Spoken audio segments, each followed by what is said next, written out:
रसिक श्रोते हो नमस्कार. ठरल्याप्रमाणे पुन्हा एकदा एक नवीन कथा घेऊन आपल्यासमोर येत आहे आपलं आवडतं चॅनल जरा ऐका ना. आज आपण ऐकणार आहोत एका नकुशा ताईची हवीशी गोष्ट.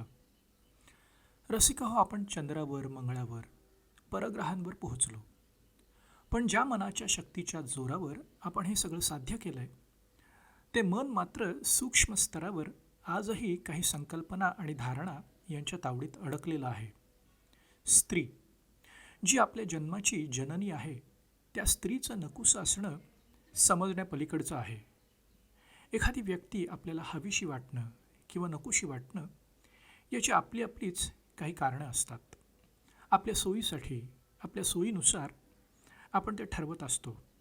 अगदी सहज आपल्याला एखाद्या व्यक्तीचं नकुसं असणं जितकं सहज असतं, तितकंच सहज ते त्या व्यक्तीसाठी असेल का?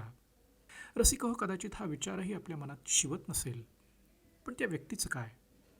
आपल्यासाठी त्या व्यक्तीचं असलेलं नकुसं पण त्या व्यक्तीला उद्ध्वस्तही करू शकतं, नाही का? रसिक हो, आज ऐकूयात अशाच एका नकुशाताईची तिच्याच शब्दात तिनं मांडलेली कथा, नकुशाताईची हवीशी गोष्ट. लेखक पूनमचंद्र पाटील.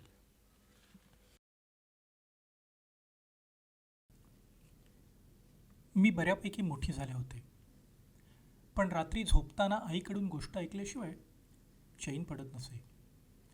आजही मी तोच तगादा आईच्या मागे लावला होता. आई वैतागलीच. म्हणाली, काय ग हे, आता काही तू फार लहान नाहीस. अजून किती दिवस गोष्टी ऐकत झोपणार आहेस? आणि कुठून आणायच्या रोज रोज त्या राजकन्येच्या आणि फॅन्टसीने भरलेल्या गोष्टी? झोप कशी गपचूप. पण मी हट्टालाच पेटले. म्हणाले, राजकन्येची नको, कुठलीही सांग, पण सांग. आईच ती. आली बिचारी. मी बिछाण्यात शिरले. थोडा विचार केल्यावर आई म्हणाली, आज मी तुला एक खूप वेगळी गोष्ट सांगणार आहे. त्यातही एक राजकन्या आहे, नकुशी राजकन्या. आज मी तुला एका नकुशा ताईची हवीशी गोष्ट सांगणार आहे. नीट ऐक आणि बघ आवडते का. असं म्हणून आई गोष्ट सांगू लागली. मे महिन्याची सुट्टी लागली की आम्ही नेहमीच फिरायला जायचो. मी आणि माझे आईबाबा मे महिन्याच्या फिरस्तीवर शहर वजा एका गावातून फिरत होतो. म्हणावं तर गाव, म्हणावं तर छोटंसं शहर, असा त्या ठिकाणाचा बाज होता. जशी जागा तशीच तिथली माणसंही दिसत होती. अतिशय साधं राहणीमान. त्यांच्या शरीराची भाषाही तितकीच सरळ आणि सोपी वाटत होती. वातावरणामध्ये खूपच निवांतपणा भरला होता. तिथले व्यवहारही तितकेच थंड. मुंबईसारख्या शहरात वाढलेल्या मला तो थंडपणा पचनी पडेना. नकळत माझ्या डोक्यात विचार चालू झाले आणि माझ्या शहरातल्या आणि इथल्या जगण्याचा मी परस्पर संबंध जोडू पाहत होते. त्यांची तुलना करत होते. काय करत असतील इथली लोक? इतकं धीमं आयुष्य? एक ना अनेक विचार. रस्त्यातून चालता चालता तंद्री कधी लागली कळलंच नाही. तंद्रीत चालता चालता एकाएकी माझं संपूर्ण लक्ष समोर दिसणाऱ्या एका दृश्यावर केंद्रित झालं आणि कम्प्युटरच्या रॅमवरून एखादा प्रोग्राम जितक्या झरकन पुसला जावा तसं मनातले सगळे विचार एकदम नाहीसे झाले. मी भानावर आले. ती तीच होती. हो, नक्की तीच. माझ्या शाळेतली माझी ताई. नेहमीच वेगळं वेगळं बसणारी, सगळ्यांपासून वेगळं राहणारी, कधीच कुणाशी न बोलणारी, पण मला मात्र आवडणारी, हवीशी वाटणारी माझी ताई. शाळेत तिला पहिल्यांदा पाहिलं तेव्हाच वाटलं होतं, किती वेगळी आहे ही मुलगी. एकदम गोरी गोरी पान. खूप गोरी माणसं बघितली होती, पण ही म्हणजे चक्क गुलाबी मुलगी. तिचे ते सतत काजव्यासारखे चमचमणारे, लुकलुकणारे डोळे, नजर मात्र सतत सगळ्यांना चुकवणारी. काही अशी चुकवत असेल सगळ्यांना? का असं तुटल्यासारखं वागत असेल? पूर्वी आणि आताही तिच्याविषयी अनुत्तरित असलेले सगळे प्रश्न पुन्हा एकदा फेर धरू लागले. विजेच्या वेगानं मी पळाले. ताई ज्या इमारतीत शिरली मीही मागोमाग तिथं पोहोचले आणि अंगावर रोमांच उभे राहिले. एका मोठ्या हॉलमध्ये अनेक माणसं चातकासारखी तिची वाट पाहत होती. ती आल्याबरोबर वातावरणात चैतन्य निर्माण झालं. जणू काही परमेश्वर अवतरल्यासारखं ती माणसं भारावून गेली होती. आणि अर्थातच ते वातावरण पाहून मीही भारावले. बेभान होऊन न राहावून मी थेट तिच्या पुढ्यात जाऊन उभी राहिले. त्या क्षणी तिनं माझ्या डोळ्यात काय वाचलं असेल कुणास ठाऊक, पण मला मात्र उगीचच पूर्वीसारखं तिनं चुकवल्याचा भास झाला. फक्त क्षणभर. कारण पुढच्याच क्षणी मी आतताईपणे तिला माझी ओळख देऊ लागले. ताई, ओळखलंस का गं मला? बघ ना माझ्याकडे नीट. पटेल तुला माझी ओळख. अगं, मी तुझ्या शाळेतली, सतत तुझ्या मागे मागे लागणारी, आणि तू मात्र सतत सगळ्यांना टाळणारी. मी तितक्याच जिद्दीने तुझी पाठ न सोडणारी. तू मला हवी होतीस, माझी मैत्रीण म्हणून, माझी ताई म्हणून. मला तू खूप आवडायचीस. तुझा तू गुलाबी रंग, लुकलुकणारे डोळे. पण तूही तितकीच ठाम. शेवटपर्यंत जवळ केलं नाहीस. का गं असं वागायचीस? खूप त्रास दिलास तू मला. माझ्या मनातली, माझ्या शब्दातली आर्तता मला तिच्या डोळ्यात दिसत होती. अचानक माझं बोलणं बंद झालं आणि रोमरोमात तरंग निर्माण झाल्याचं जाणवलं. ताई म्हणाली, हो, मी ओळखलंय तुला, आणि तूही बरोबरच ओळखलंयस बरं का मला. तुला हवी असणारी आणि तरीही तुला टाळणारी ती मीच. मला शोधत आलीस का? मग मी योगायोगानं तिथं कशी आले हे मी तिला सांगितलं. मला आवडेल तुझ्याशी बोलायला, पण आत्ता मात्र मला तुझ्यासाठी द्यायला वेळ नाही. वाईट नको वाटून घेऊस. सभोवतालच्या लोकांकडे पाहून ती मला म्हणाली, तू भक्तेच आहेस. ही सगळी माणसं माझ्या येण्याकडे डोळे लावून बसली होती. त्यांना वेळ देणं गरजेचं आहे. तुम्ही असं करा, आज माझा पाहुणचार घ्या, माझ्या घरी राहा, आपण निवांतपणे बोलू. मलाही तुझ्या प्रश्नांची उत्तरं द्यायला आवडेल. माझ्याविषयीची तुझ्या मनातली अस्वस्थता मला जाणवली आहे. तोपर्यंत तुम्ही शहरात फिरून घ्या. शहर आणि आसपासच्या ठिकाणांची तिने मला माहिती दिली आणि मी तिचा निरोप घेतला. आता पाळी होती आईबाबांचा चोप घेण्याची, कारण त्यांना माझा ठावठिकाणा शोधता शोधता नाके नऊ आले असावेत. मला वाटलं होतं नेमकं तसंच झालं. आईबाबांकडून भरपूर शाब्दिक चोप मिळाला. सगळं ऐकून घेतल्यावर मी माझी बाजू मांडली. ताईबद्दल मी नेहमी त्यांच्याशी बोलत असे, त्यामुळे सगळं ऐकल्यावर त्यांच्या चेहऱ्यावर आश्चर्याचे भाव उमटले. आमची पावलं शहराच्या भटकंतीच्या दिशेला वळाली. एक मात्र नक्की, शहर पाहण्यात माझं लक्ष लागणार नव्हतं. माझ्या मनाला संध्याकाळची ओढ लागली होती. आईची गोष्ट हळूहळू पुढे सरकत होती. झोपताना गोष्ट ऐकायची माझी जुनीच सवय. एरवी बऱ्याच वेळा गोष्ट ऐकता ऐकता मध्येच डोळा कधी लागायचा कळायचंही नाही. गोष्ट अर्धवट राहायची, मग आईही झोपून जायची. आज मात्र तसं होत नव्हतं. गादीवर झोपलेली मी यवना उठून गुडघ्यांवर डोकं टेकवून एक टक आईकडे पाहत होते. माझी उत्सुकता ताणली गेली होती. मी अधीर झाले होते. आईच्या ताईची गोष्ट आता मला कानात प्राण आणून ऐकायची होती. आईची गोष्ट पुढे चालूच होती. माझ्या कानातले आणि आईच्या शब्दातले प्राण एक झाले. आईचे शब्द माझ्या कानात उतरत होते.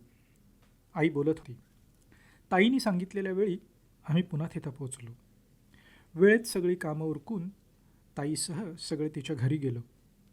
ताईचं घर तिच्या ऑफिस इतकंच साधं आणि नीटनेटकं होतं. आगत स्वागत झाल्यावर ताई निवांतपणे आमच्यासोबत येऊन बसली. क्षणभर वातावरणात गूढ शांतता पसरली. कुणी काय बोलावं अशा अवघडलेल्या स्थितीत मी ताईला काही विचारणार, तोच ताईच्या धीर गंभीर आवाजाने शांतता भंग पावली. तुला खूप वाट पाहावी लागली आणि मीही खरं तर खूप धीर धरला. अर्थातच आज मी अधीर झाले असं नाही, मात्र माझ्याबद्दलच्या तुझ्या मनातल्या अस्वस्थतेपुढे मला आज माझ्या भावनांचा बांध फोडावाच लागेल. तुझ्या मनातली अधीरता आणि माझ्या मनात साचलेल्या भावनांचा उद्रेक यात मी आज वाहून जाणार की काय? न बोलणाऱ्या माझ्या ताईच्या शब्दांचा वारू इतक्या वर्षांनी उधळला होता. ताई भरभरून आणि भडभडून बोलत होती. दुपारी तू म्हणालीस ना, मी तुला हवी होते, मैत्रीण म्हणून, ताई म्हणून. मी तुला आवडायचे, विशेषतः माझा गुलाबी रंग आणि माझे लुकलुकणारे डोळे. आज कदाचित तुला कळतही असेल, पण बोलूच देत मला. मलाही मोकळं व्हायचंच आहे. कसं सांगू तुला की तुला आवडणारा तो गुलाबी रंग आणि ते लुकलुकणारे डोळे यांचा शाप घेऊनच मी या जगात प्रवेश केला. तो शाप घेऊन मी जन्माला आले. माझ्या शरीराचा गुलाबी रंग हा दिसताना गुलाबीच असला तरी प्रत्यक्षात मात्र ते माझ्या शरीरावर असलेलं कोड आहे. आणि ते लुकलुकणारे डोळे एखाद्या अस्वस्थ अस्थिर बालकासारखे सतत हालत असतात. म्हणूनच आम्ही नेहमीच लोकांची नजर चुकवल्यासारखे भासत असतो. तो आमच्यातला दृष्टिदोष आहे. आम्हाला दिसतानाही थोडं कमी दिसतं. हा मला एक असलेला आजार आहे, कधीही न बरा होणारा. अगदी लहान होते तोपर्यंत फार काही कळत नव्हतं, पण जसजशी मोठी होत गेले तसं मला स्वतःला माझ्या आणि इतर मुलांच्या मधला फरक जाणवू लागला. माझ्याच वयातल्या मुलांचं माझ्याकडे बघण्यातलं वेगळंपण मला दिसू लागलं. दिवस जात होते.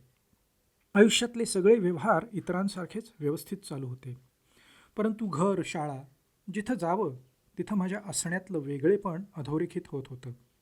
प्रत्येकाच्या डोळ्यात मला कीव, दया दिसत होती. माझ्या असण्याचं दुर्दैव पावला पावला गणिक मला जाणवू लागलं.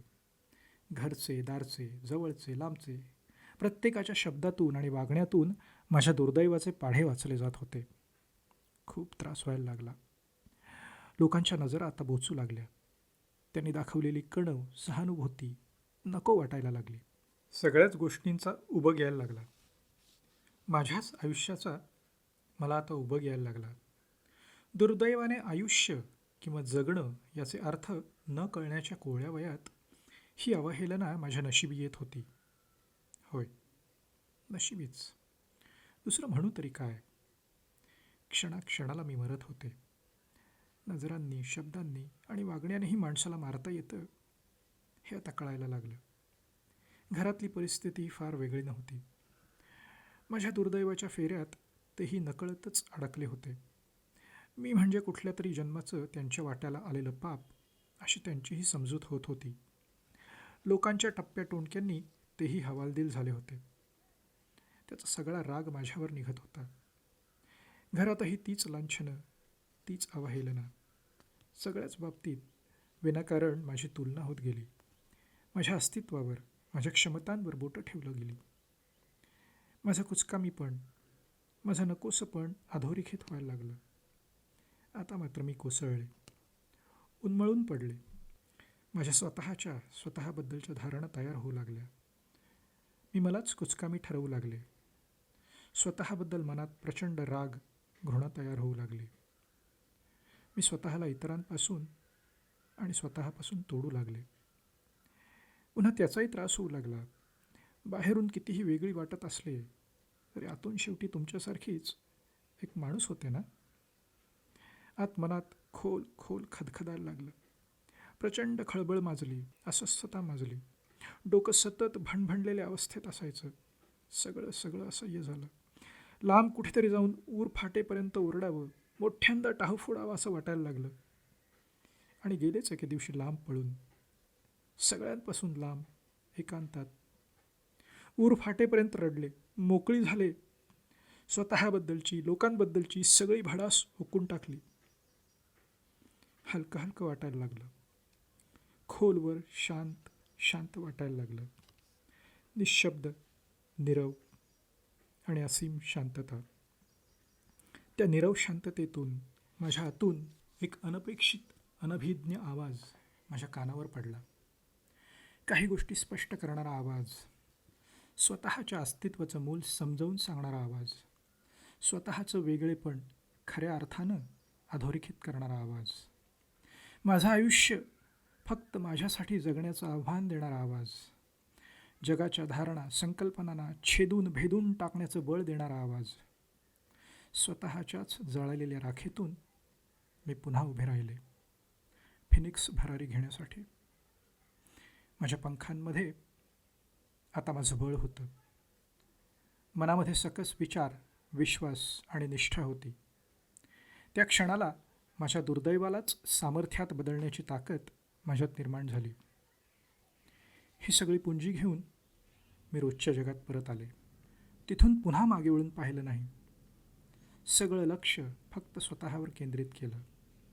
फक्त फक्त आणि फक्त स्वतःसाठी जगले. खूप खूप शिकले. शिकता शिकता एका वळणावर पर्याय निवडण्याची वेळ आली. त्यावेळी मात्र माझ्यावर अनंत उपकार करणाऱ्या समाजाचं ऋण फेडण्याची संधी मला दिसली. माझ्याबरोबरच समाजासाठी जगण्याचा एक पर्याय मी निवडला. मी डॉक्टर झाले. आता मी नुसती डॉक्टर राहिले नव्हते. बघता बघता एक निष्णात, नामवंत झाले होते. माझ्यापाशी शिक्षण, मुबलक ज्ञान आणि अनुभवाची शिदोरी जमली होती. मी शहरी झगमगाटाला रामराम ठोकला. गेली काही वर्ष मी या छोट्याशा शहरात काम करते आहे. इथल्या लोकांना माझी गरज आहे. इथे माझा एक परिवार तयार झाला आहे. रोजच्या आयुष्याशी संघर्ष करता करता थकून जाणाऱ्या, दमणाऱ्या माझ्या या परिवाराला उभारी देण्याचं मी काम करते. त्यांना जगण्याचं बळ मिळतं आणि मला जगण्यातला आनंद. आता आयुष्यातून आणखी काही अपेक्षा नाहीत. आनंद द्यायचा, आनंदात रमायचं आणि आनंद देता देता एके दिवशी आनंदात मिसळून जायचं. वादळ शमलं होतं. नीरव शांतता पसरली आणि मी ताईच्या आयुष्यातून पुन्हा तिच्या खोलीत परतले. ताई बोलायची थांबली होती. मला ताईची धुसर प्रतिमा दिसत होती. लक्षात आलं माझा कंठ दाटून आला होता. डोळ्यात अश्रू तरळत होते. लख्ख प्रकाशात मला एकदा ताईला पाहायचं होतं. डोळ्यातली आसवं उघळण्याची मी वाट पाहत होते. आईच्या तोंडून मला ऐकू आलेले हे शेवटचे शब्द. आईची गोष्ट संपली की नाही मला माहीत नाही, पण माझ्यासाठी आईच्या ताईची गोष्ट तिथेच संपली होती. मला पुढे काहीच ऐकू येईना. आईच्या डोळ्यातली आसवं आता माझ्या डोळ्यात जमली होती. माझे डोळे आता मिटायला लागले होते. अश्रूंना वाट मोकळी करून देण्यासाठी आणि माझ्या आईच्या ताईला स्वप्नात तरी बघण्याचं भाग्य मला लाभतंय की नाही ते बघण्यासाठी. रसिक हो, कथा आवडली असेल तर लाईक करा, शेअर करा, सबस्क्राईब करा. एक वेळ ते विसरलात तरी चालेल. मात्र आपल्यासोबत, आपल्या अवतीभवती जगणाऱ्या अशा अनेक नकुशा ताई किंवा दादांना लाईक करा. त्यांच्या भावनांशी, त्यांच्या जगण्याशी एकरूप होण्याचा प्रयत्न करूयात. किमान त्यांच्या नकुशापणात आपला सहभाग असणार नाही याची काळजी घेऊयात. इतकं झालं तरी या कथेच्या जन्माचं सार्थक झालं असं म्हणता येईल.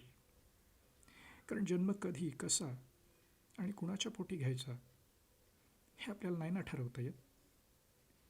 रसिक हो, पुन्हा भेटूया पुढच्या आठवड्यात अशीच एक कथा घेऊन. तोपर्यंत पाहत रहा आपल्या आवडीचं चॅनल जरा ऐका ना. तुमचे आभार मानतो आणि आपली रजा घेतो. धन्यवाद.